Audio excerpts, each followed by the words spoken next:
आता पाहणार आहोत टॉप 9 बातम्या मुंबई आणि उपनगरातल्या। मुंबईत आजपासून 5% पाणी कपात। जलबोगद्यांच्या क्लोरिनीकरणामुळे आजपासून 27 एप्रिलपर्यंत पाणी कपात। कुर्ला, चेंबूर, घाटकोपरसह दक्षिण मुंबईतील अनेक विभागांमध्ये पाणी कपात लागू होणार। पालिकेकडून नागरिकांना पाणी जपून वापरण्याचं आवाहन। डोंबिवलीजवळ रिकाम्या लोकलचा डबा रुळावरून घसरला। अपलाईनवरील 3 गाड्या खोळंबल्या।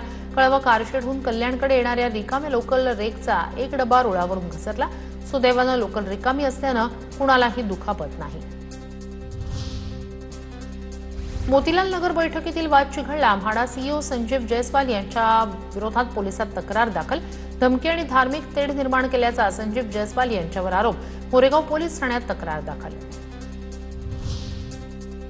लहान मुलाला कडेवर घेऊन 10 रिक्षा थांबवण्याचा प्रयत्न, मात्र एक जणही थांबला नाही। डोंबिवलीत रिक्षावाल्यांच्या मनमानीचा संतापजनक प्रकार समोर।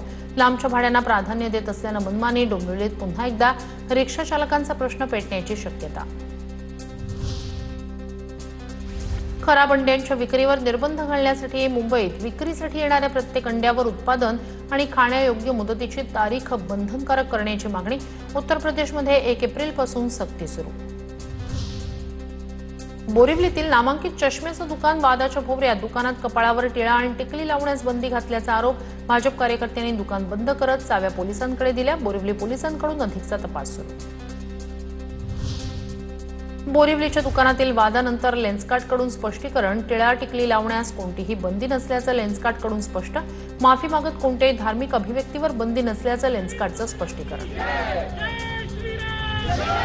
टिटवाळ्यात ड्रग्ज रॅकेटचा भांडाफोड। कल्याण ग्रामीण पोलिसांचा ड्रग्ज रॅकेटवर छापा। अँटी नार्कोटिक सेलच्या सापळ्यात ड्रग्ज क्वीन अटकेत। छापेमारीत 5 कोटींच्या एमडी ड्रग्ज गोळ्या जप्त।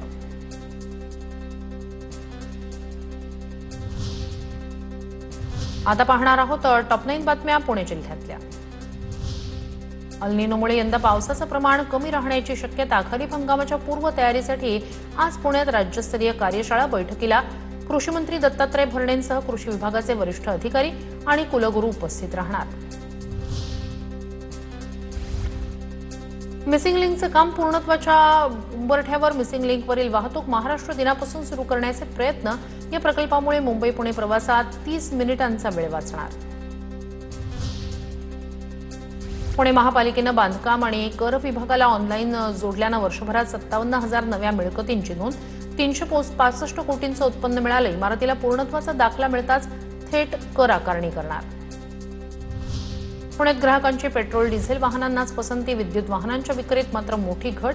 गेल्या वर्षीच्या तुलनेत यंदा केवळ 228 दुचाकी आणि 78 ई4 चाकींची विक्री। पुणे शहरात 8 विविध प्रकरणांमध्ये नागरिकांची 1,70,00,000ची फसवणूक। शेअर मार्केट, इन्शुरन्स आणि मनी लॉन्ड्रिंगच्या नावाखाली फसवणूक। वाघोली, धनकवडी आणि आनंदनगर परिसरातील रहिवाशांना लुटलं। पोलिसात गुन्हा दाखल।